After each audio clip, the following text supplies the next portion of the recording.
Hi everyone, today I'm going to show you how to transfer a music playlist from Apple Music to Spotify. Fast, simple, and safe. Let's get started. First, all you need to do is to download a song shift. Go to the App Store and install a song shift and connect your accounts. Just open the song shift and tap the setup sources and log in both to your Apple Music and Spotify accounts. Then here, just tap the plus icon to start a new shift.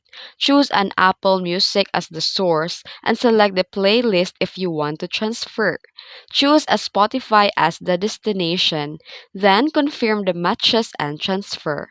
Review the track matches and tap the confirm matches and wait the transfer to finish. And you're done. Your Apple Music playlist are now in Spotify.